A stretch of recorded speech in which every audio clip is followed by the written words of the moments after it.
वंदे मातरम साथियों, आज हम गणित कक्षा 12वीं की पाठ्य पुस्तक भाग 1 के अध्याय 1 संबंध एवं फलन रिलेशन एंड फंक्शन का बेसिक अध्ययन करेंगे। अब हम संबंध को परिभाषित करेंगे। संबंध किसे कहते हैं उसके बारे में बहुत विस्तार से समझने का प्रयास करते हैं। संबंध वास्तव में क्या है? यदि ए और बी दो आरित समुच्चय हैं, ए क्रॉस बी में जो उपसमुच्चय होते हैं ना, उनमें जो संबंध होता है उसे हम क्या कहते हैं? संबंध कहते हैं। और संबंध को लिखने का जो तरीका होता है वो क्या होता है? इसको हम ए का बी से अगर कोई संबंध है तो हम इसे आर ए बी के द्वारा प्रदर्शित करते हैं। जहां पर क्या होता है, वास्तव में ए और बी क्या है? आर के एलिमेंट है। इसको एलिमेंट पढ़ा जाता है या हिंदी में से हम अवयव पढ़ते हैं। अब हम आपको ए क्रॉस बी को विस्तार से समझाने का प्रयास करते हैं। यदि दो समुच्चय आपको दिखाई दे रहे हैं, ए बराबर कितना है? यहाँ पर 1 2 3 है और बी बराबर 4 5 6 है। तब अगर इनका क्रॉस निकालते हैं तो ए क्रॉस बी बराबर कितना होता है, इसको ध्यान से समझने का प्रयास करते हैं। तो ए क्रॉस बी में आपके पास इन दोनों का इसका पहला एलिमेंट और ये पहले अर्थात 1 4 1 5 1 6। अब अगर 2 से ट्राई करते हैं तो 2 4 2 5 2 6। 3 से ट्राई करेंगे तो 3 1 3 4 3 5 और 3 6। इसमें कुल अवयव कितने होते हैं? चूंकि एन ए बराबर कितने हैं मेरे पास? एन ए बराबर 3 अवयव है। अगर हम बात करते हैं एन ए में 1 2 3 अवयव है। एन बी की यदि बात करते हैं तो एन बी बराबर कितने हो जाएंगे? 3 अवयव हो जाएंगे। तो ए क्रॉस बी में कितने हो जाते हैं? इन दोनों का गुणा अर्थात 3 गुणे 3। तब कुल मिलाकर के हम कह सकते हैं इसमें 9 अवयव होंगे। कैसे पता चलता है? काउंटिंग कर लेते हैं। 1 2 3 4 5 6 7 8 9। अब ये ए क्रॉस बी है, इसका कहीं ना कहीं रिलेशन है। अगर हम संबंध की बात करते हैं तो ये आपके पास ये ए था, ये आपके पास बी था, यहाँ था आपके पास 1 2 3 था, यहाँ आपके पास 4 5 6 था। अगर रिलेशन बात करते हैं तो इसका रिलेशन इससे भी अभी हमने शो किया, इससे भी शो किया, 2 का भी शो किया सभी से, ठीक है ना, और 3 का भी हमने हर एक से शो कर दिया है।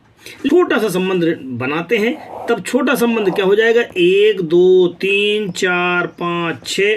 केवल इसका इससे संबंध है, इसका इससे संबंध है, इसका इसके संबंध है। तब हम कह पाएंगे क्या है? y बराबर आपका x प्लस का 3 है। 3 ज्यादा है, सो इससे 3 ज्यादा, 1 से 3 प्लस करेंगे तो ये मिल जाएगा। इसका रिलेशन ये होगा, इसका रिलेशन ये होगा। यहाँ पर आपके पास 6 था। अब हम कह पाएंगे कि ये जो समुच्चय मिला, समुच्चय कौन सा मिला है? 1 4 मिला है आपको, 2 5 मिला है, 3 6 मिला है। यह क्या है? यह एक उप समुच्चय है। ए क्रॉस बी का यह उप समुच्चय है। अतः संबंध किसे कहते हैं? ए क्रॉस बी के उप समुच्चय में सुपरिभाषित उप समुच्चय को उप समुच्चय होता है जो कि उससे पूर्णतः परिभाषित होता है। यह क्या कहलाता है? संबंध कहलाता है। इसमें बनने वाले कुल संबंधों का प्रकार यदि हम देखना चाहें तो कुल संबंधों की संख्या कितनी होती है? ए बराबर 3, एन बी बराबर 3 है। तो कुल संबंधों की संख्या, ध्यान रखें यहाँ पर, कुल संबंधों की जो संख्या होती है उसका फार्मूला होता है 2 to the power m into n, अर्थात इन दोनों का गुणनफल। तो 2 की घात 3 गुणे 3 तो 2 की घात 9। तो हम कह पाएंगे कुल संबंधों की संख्या कितनी होगी? 2 की घात 9 हो। क्योंकि ए बी आर के एलिमेंट हैं, तब यहाँ पर 1 2 3 4 5 6 लेना है। तो यहाँ भी एक समुच्चय है और जिसमें हम आपको 1 2 3 4 5 6 बताएंगे। यहाँ पर भी 1 2 3 4 5 6 बताएंगे। लेकिन एक कहीं ना कहीं रिलेशन है। वो यदि 1 रखते हैं तो बी का मान 1 और 1 2 हो जाएगा, अर्थात 1 का संबंध 2 से होगा, 2 का संबंध 3 से, 3 का संबंध 4 से, 4 का संबंध 5 से और 5 का संबंध 6 से होगा। लेकिन 6 का संबंध 7 से नहीं होगा। क्यों? क्योंकि यहाँ पर एलिमेंट ही नहीं है। तब इस प्रकार से बनने वाले कुल संबंध कितने हो जाएंगे? कुल संबंध होंगे 1 2 2 3 3 4 4 5। डोमेन क्या कहलाता है? ए कहलाता है। ए मतलब इसमें से उठाए गए नंबर जो हम यहाँ रखते हैं। आपका रेंज डोमेन कितना हो जाएगा? 1 2 3 4 5। अब रेंज कितना होगा? अगर रेंज निकालना चाहे तो रेंज बी होगा, जो हम वहाँ पर आंसर प्राप्त करते हैं। कौन कौन से हो जाते हैं? 2 3 4 5 6। ये डोमेन हो गया, ये रेंज हो गया। प्रांत कितना बन जाएगा? 1 2 3 4 5 होगा, जो यहाँ के नंबर रिलेशन में, संबंध में, बाकी से मतलब नहीं है। यदि हम परिसर की बात करते हैं तो परिसर में जो यहाँ संबंध में आए हैं वो वाले आपका अर्थात 2 3 4 5 आपका होगा। और कोडोमेन अर्थात सह प्रांत की बात करते हैं तो यहाँ के आपके सारे एलिमेंट अर्थात 1 2 3 4 5 6 हम लिखेंगे। अभी इस वर्ष की परीक्षा में पूछा गया था रिक्त संबंध किसे कहते हैं? थोड़ा सा इसको ध्यान देते हैं। रिक्त संबंध किसे कहते हैं? यदि हम कहते हैं कि आपका पाकिस्तान के प्रधानमंत्री से क्या संबंध है, तो आप कहेंगे कि कोई संबंध नहीं है। अरे जब पाकिस्तान के प्रधानमंत्री से कोई संबंध ही नहीं है, अर्थात इस प्रकार के संबंधों को हम क्या कहते हैं? रिक्त संबंध कहते हैं। रिक्त संबंध की परिभाषा देखने के लिए एक समुच्चय ए पर परिभाषित संबंध आर एक रिक्त संबंध कहलाता है यदि ए का कोई भी अवयव ए के किसी भी अवयव से संबंध नहीं रखता है। अर्थात ए क्रॉस ए एम्प्टी समुच्चय है, यहाँ पर एम्प्टी वाला है, तब इस प्रकार के संबंध को हम क्या कहते हैं? रिक्त संबंध कहते हैं। एकल संबंध, जब एकल संबंध कैसे कहते हैं? जब एक ही प्रकार का संबंध हो, उसमें कोई दूसरा संबंध ना हो, तो उसे हम एकल संबंध कहते हैं। अर्थात हम कहेंगे कि आपका पिताजी के साथ क्या संबंध है? एकल संबंध है, कि क्योंकि वो आपके एक ही पिताजी अकेले हो सकते हैं, दो नहीं हो सकते। लेकिन अगर दोस्तों की बात करते हैं, आपके कितने दोस्त हैं, तो वहाँ बहुत सारे हो सकते हैं। अर्थात यहाँ पर हम कह सकते हैं कि आपको अपनी माताजी से, आपका माताजी के साथ क्या संबंध है? तो माताजी तो चूंकि एक ही है, अतः इस प्रकार के संबंध को हम क्या कहते हैं? एकल संबंध कहते हैं। इसे हम सिंगल रिलेशन भी कहते हैं। सार्वत्रिक संबंध किसे कहते हैं? R A B, A minus B is greater or equal to 0, जहां पर फॉर एवर, इसको फॉर एवर कहते हैं, सभी के लिए। इंग्लिश में फॉर एवर और हिंदी में सभी के लिए, ये शब्दों को ध्यान रखें जरा। और ये जो निशान बना रहता है, इसे हम कहते हैं एलिमेंट या अवयव। ए अवयव है आर का और बी अवयव है आर का। जब ए और बी आर के अवयव हैं, तो उनका मोड ऑफ सदैव ए से बड़ा होता है। हाँ, सत्य, सदैव सत्य। आप ए और बी के मान कोई सी भी ले लें, यह आपका सदैव के लिए सत्य होगा। तब हम इस प्रकार से कह सकते हैं, जब सदैव सत्य होता, तो इस प्रकार का एक जो संबंध बनता है, समुच्चय ए पर परिभाषित संबंध आर एक सार्वत्रिक अर्थात यूनिवर्सल संबंध कहलाता है यदि ए का प्रत्येक अवयव ए के सभी अवयवों से संबंध रखता है। अर्थात आर बराबर कितना है? ए क्रॉस ए होता है। तब हम इससे हम क्या कहते हैं? सार्वत्रिक संबंध या यूनिवर्सल रिलेशन कहते हैं। संबंधों के प्रकार के बारे में चर्चा करते हैं। संबंध कितने प्रकार के होते हैं? तो स्वातुल्य संबंध, सम्मित संबंध, प्रतिसम्मित संबंध, संक्रामक संबंध, तत्समक संबंध और तुल्यता संबंध। अब इनका हम विस्तार से एक एक करके अध्ययन करते हैं। स्वातुल्य संबंध किसे कहते हैं? स्वातुल्य संबंध के लिए हम बात करते हैं, समुच्चय ए में संबंध आर एक स्वातुल्य संबंध कहलाता है यदि ए का प्रत्येक अवयव उसी से संबंधित रखता हो। अर्थात आर एक स्वातुल्य समुच्चय कहलाता है जब ए कॉमा ए आर का अवयव हो सभी के लिए, जबकि ए एलिमेंट है आर का। बात में थोड़ा समझने का प्रयास करते हैं। यदि ए कोई हमारा समुच्चय 1 2 3 4 है, ये सारे अवयव उसी में होना चाहिए, तब वह संबंध क्या कहलाएगा? स्वातुल्य संबंध कहलाता है। सारे होना चाहिए, 1 1 2 2 3 3 4 4। अगर हम R1 एक कोई रिलेशन है उसको चेक करते हैं, 1 1 1 2 2 2 3 3 है, लेकिन यहाँ 4 4 नहीं है, तब ऐसी स्थिति में कहेंगे यह स्वातुल्य संबंध नहीं है। यदि मैं R2 की बात करता हूँ, तो यहाँ पर 1 1 भी है, 2 2 नहीं है, यहाँ पर 2 1 है। जब 2 2 नहीं है, तब हम कह पाएंगे कि यह भी एक स्वातुल्य संबंध नहीं है। अगर R3 की बात करते हैं, कोई नया समुच्चय है जो 1 1 2 2 3 3 4 4, ये चारों एलिमेंट आपके पास उसी के साथ संबंध बनाते हुए यदि हैं, तो इस प्रकार के संबंध को हम क्या कहते हैं? स्वातुल्य संबंध कहते हैं। सम्मित संबंध किसे कहते हैं?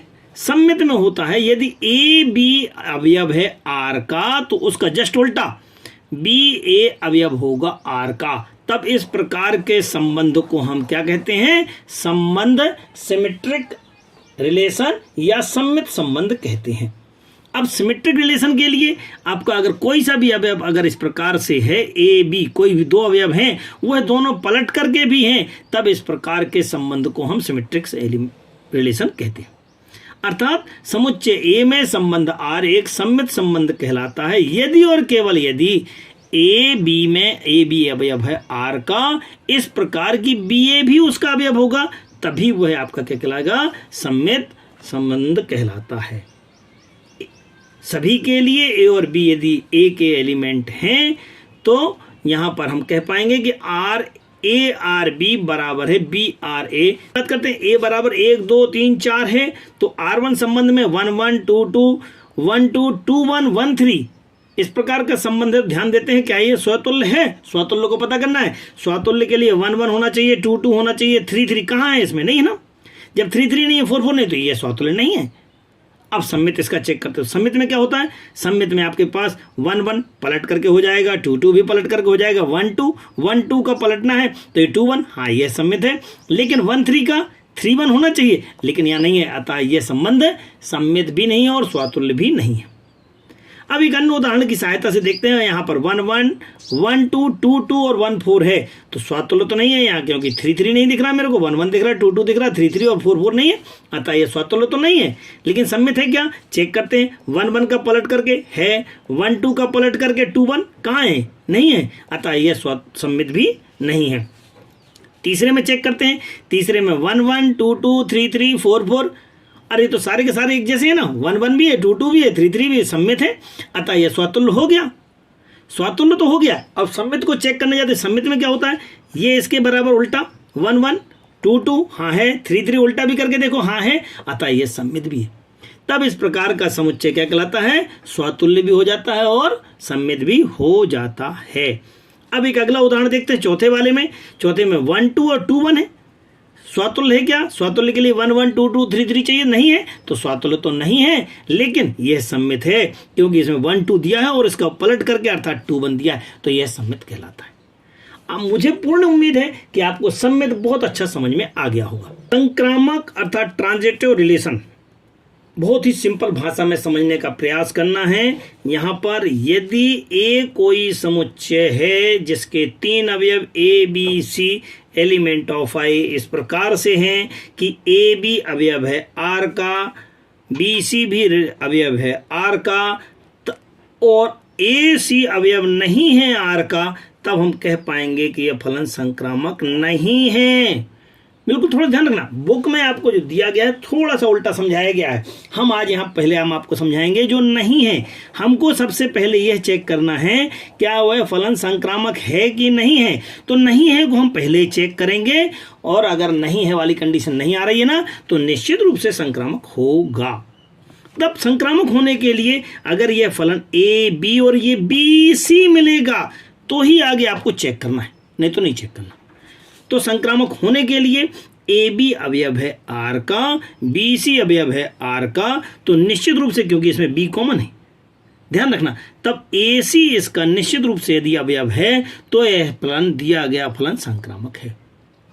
हम कुछ उदाहरणों की सहायता से समझने का प्रयास करते हैं। बहुत आराम से समझना। यदि ए आपके पास 1 2 3 कोई समुच्चय है तो उसके रिलेशन अगर बात करते हैं, एग्जाम्पल नंबर फर्स्ट में 1 1 2 2 3 3 1 1 2 2 3 3 है, हाँ यह स्वतुल्य है। स्वतुल्य के लिए वही अवयव उसी में होना चाहिए, ये हम पहले आपको बता चुके हैं। तो यह फंक्शन स्वतुल्य है, ये आपका सेल्फ। अब होता है सिमेट्रिक, सम्मित। सम्मित के लिए यदि बात करते हैं तो सम्मित, ये तो सम्मित तो होते हैं, परंतु 1 2 का सम्मित 2 1 यहाँ होना चाहिए, जो कि नहीं है, अतः यहाँ पर यह सम्मित नहीं है। अब अगर हम ट्रांजिटिव अर्थात संक्रामक की बात करते, इसी क्वेश्चन की बात कर रहा हूँ, संक्रामक की बात करते हैं, तो यहाँ पर आपको 1 1 दिख रहा है, 1 1 के साथ में आपके पास 1 2 है। इसका पीछे वाला चेक करना, ध्यान रखना, इसके पीछे वाला कहीं और किसी में अवयव मिले तो चेक करना, फिर उसका आंसर चेक करना। 1 1 1 1 है, 1 2 है, तो इसका संक्रामक क्या बनेगा, ये तो कॉमन हो गया आपका। बचा कितना आपके पास, 1 और 2 बचा, 1 2, क्या 1 2 है, हाँ है, तो यह क्या हो गया आपके पास, संक्रामक हो गया। दोबारा चेक करते हैं, 2 2 2 कोई आगे है क्या, नहीं है। 3 3 3 कोई आगे है क्या, नहीं है, अर्थात 3 वाला एलिमेंट से स्टार्ट होने वाला कोई ना कोई अवयव चाहिए था, नहीं है ना, तो यह निश्चित रूप से यह संक्रामक हो जाता है। दूसरे एग्जाम्पल में क्या लिखा है, 1 1 2 2 3 3 स्वतुल्य हो गया, हाँ ठीक है, स्वतुल्य हो गया। सम्मित 1 1 2 2, ये जितने भी स्वतुल्य होते हैं वह सम्मित भी होते हैं। बाकी अवयव को चेक करना, तो 1 2 था और पलट करके 2 1, हाँ है, तो यह सम्मित भी हो गया। अब इसका संक्रामक चेक करना है। संक्रामक में क्या हो जाता है, 1 1 का 1 1 1 1 तो दिख रहा है, अब कोई है क्या 1 से 2 है, तो 1 1 था, 1 2 था, तो निश्चित रूप से इसका क्या बनेगा, 1 2 बनेगा, तो निश्चित रूप से है ये, तो संक्रामक हो गया। अब अगर 2 2 और 2 1 को चेक करना है, तो ये 2 गायब हो जाएगा, तो कितना बनेगा, 2 1, हाँ है। इस प्रकार से सारे अवयव हैं इसमें, तो यह संक्रामक भी होगा। यदि हम तीसरे एग्जाम्पल की बात करते हैं तो यहाँ पर 1 2 और 2 1 ये दोनों सम्मित तो हो जाएंगे, यह भी सम्मित हो जाएगा, यह दोनों कैसे होंगे, सम्मित हो जाएगा, क्योंकि इसका पलट करके भी सम्मित होता है। लेकिन ये स्वातुल्य नहीं, स्वातुल्य के लिए 1 1 2 2 3 3 चाहिए, तो 2 2 3 3 नहीं है, इसलिए यह स्वातुल्य नहीं है। यह कैसा है, सम्मित है, क्योंकि 1 2 है और 2 1 है। पलट करके ध्यान रखना, बार बार बोल रहा हूं मैं, अगर है तो यह है। अब अगर 1 2 दिख रहा है और 2 1 भी दिख रहा है, इसके पीछे वाला, हाँ है, इसको अगर कंबाइन करके लिखते तो क्या बन जाएगा, 1 1, अरे वो भी तो दिख रहा है, हाँ है, मतलब यह संक्रामक भी है। अन्य एग्जाम्पल की सहायता से ध्यान दें तो 1 1 2 2 3 3 अकेला है, तो यह स्वातुल्य हो गया, क्योंकि हाँ तीनों चीजें हैं स्वातुल्य में, स्वातुल्य हो गया, सम्मित भी हो गया और संक्रामक भी हो गया। अगर हम अगले एग्जाम्पल में बात करते हैं 5वें वाले में, तो क्या होगा, यहाँ पर 1 2 है और 3 1 है, तो 1 2 1 1 2 2 3 3 नहीं है, नहीं है तो स्वातुल्य नहीं है। सम्मित के लिए अगर 1 2 है तो इसको 2 1 होना चाहिए था, वो भी नहीं है। संक्रामक कैसे हो जाएगा, उसके बारे में भी चर्चा कर लेते हैं। अरे भाई 1 2 था, कोई 2 है क्या, 2 पीछे कोई है क्या, नहीं है। 3 1 था, क्या 1 है क्या पीछे, हाँ है। पीछे वाले एलिमेंट को जाकर के अगले अवयव में आगे देखने का प्रयास करना है और फिर उससे संक्रामक चेक करना, अन्यथा यह संक्रामक होता है।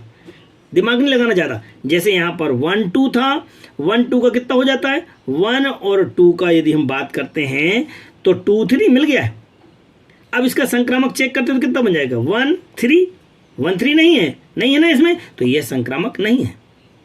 अगर सम्मित की बात करते हैं तो 1 2 था तो 2 1 नहीं है, ये भी नहीं है। स्वातुल्य 1 1 2 2 3 3 वह भी नहीं, तो ना तो यह संक्रामक स्वातुल्य है, ना सम्मित है, और ना ही यह संक्रामक है। मुझे पूर्ण उम्मीद है कि आपको यह बढ़िया समझ में आ गया होगा। केवल संक्रामक के लिए समझा रहे हैं। समुच्चय A बराबर 1 2 3 है और समुच्चय रिलेशन आपके पास 1 2 और 1 3 दिया है, तो क्या यह संक्रामक है, हाँ है। कैसे है, अभी जबकि यह तीसरा तो एलिमेंट ही नहीं दिख रहा है, फिर भी संक्रामक है, क्योंकि 1 2 है लेकिन 2 से स्टार्ट होने वाला कोई अवयव है ही नहीं है, इसलिए ये तो संक्रामक हो गया। 1 3 है, 3 से स्टार्ट होने वाला कोई अवयव नहीं है, अर्थात यह भी संक्रामक हो गया। पीछे का एलिमेंट इसका आगे वाले में होना चाहिए तो ही हम आगे चेक करेंगे, अदरवाइज हमको चेक ही नहीं करना। 1 2 पीछे वाला 2 है क्या कहीं, नहीं है, तो ये भी संक्रामक हो गया। 1 1 ये भी संक्रामक हो गया। यहाँ यदि हम चौथे एग्जाम्पल में बात करते हैं 1 2 और 2 1 तथा 1 1 है, 1 2 में यदि बात करते हैं 1 2 तो है और 2 1 भी है, तो इसमें निश्चित रूप से क्या होना चाहिए था, ये दोनों गायब हो जाएंगे और 1 1 होना चाहिए, अर्थात है 1 1, हाँ है। लेकिन मैं उल्टा चलूँ, यदि 2 1 दिख रहा है आपको, 2 1 में 1 है क्या यहीं आगे, क्या, हाँ है। 2 1 में आपके आगे पास 1 1 है क्या, 2 1 में आपके पास 1 1, 2 1 में 1 1 दिख रहा था, ये गायब हो जाएगा और कितना बनेगा 2 1, हाँ है 2 1, हाँ दिख रहा था। और अगला चेक कर लेते हैं 1 1 और 1 2, 1 1 में और 1 2 में इन दोनों को चेक किया है तो भी आपका ये बीच वाला गायब हो जाएगा, कितना बचेगा 1 और 2 बचेगा, हाँ 1 और 2 है। अब हम अगला देख लेते हैं 2 1 और 1 2, 2 1 और 1 2 को चेक करते हैं। जैसे हम इसको चेक करने का तो ये वाला 1 तो गायब हो गया, बचा कितना 2 2, परंतु है क्या इसमें 2 2, नहीं है, नहीं है, तो हम कह पाएंगे कि यह दिया गया फलन संक्रामक नहीं है। एक और संबंध मैंने आपको बताया था, प्रतिसम्मित संबंध, एंटी सिमेट्रिक संबंध क्या कहलाता है। यदि A एक समुच्चय है और A पर कोई संबंध प्रतिसंबंध कहलाता है, यदि और केवल यदि A भी हो और BA भी हो, दोनों के दोनों हो, ये तो सम्मित में भी आता है, लेकिन ऐसी स्थिति में A और B दोनों बराबर हों, तब इस प्रकार के संबंधों को हम क्या कहते हैं, प्रतिसंबंधित संबंध, प्रतिसम्मित संबंध कहते हैं। अब मैं आपको बता रहा हूं तत्समक संबंध कैसे कहते हैं। A एक समुच्चय है, तब समुच्चय A में A इस प्रकार के अगर हैं सारे के सारे, तो वह तत्समक संबंध कहलाता है। अर्थात यही हो, केवल 1 1 2 2 3 3 4 4 जितने एलिमेंट है उतने ही यही हों, तब वह इस प्रकार का संबंध क्या कहलाता है, तत्समक संबंध कहलाता है। उदाहरण की सहायता से हम देख सकते हैं कि यदि आपके पास 1 2 3 है और एक रिलेशन 1 1 2 2 और 3 3 ही है, इसके अलावा कोई और एलिमेंट नहीं है, तब इस प्रकार के संबंध को हम क्या कहते हैं, तत्समक संबंध कहते हैं। और जो तत्समक संबंध होता है यह सदैव जो है ना स्वातुल्य होता है। तत्समक संबंध कैसा होता है? सम्मित भी होता है, स्वातुल्य भी होता है और संक्रामक भी होता है। तो कभी इस प्रकार का यदि समुच्चय आप संबंध मिलता है तब आप उसको निश्चित रूप से कह देंगे कि यह संबंध एक तुल्यता संबंध है। संबंध आर समुच्चय ए पर तुल्यता संबंध कहा जाता है यदि वह स्वातुल्य है, सम्मित है और संक्रामक, तीनों यदि उसमें हो जाते हैं, तीनों फॉलो होते हैं, तो यह इस प्रकार के संबंध को हम क्या कहते हैं? तुल्यता संबंध कहते हैं।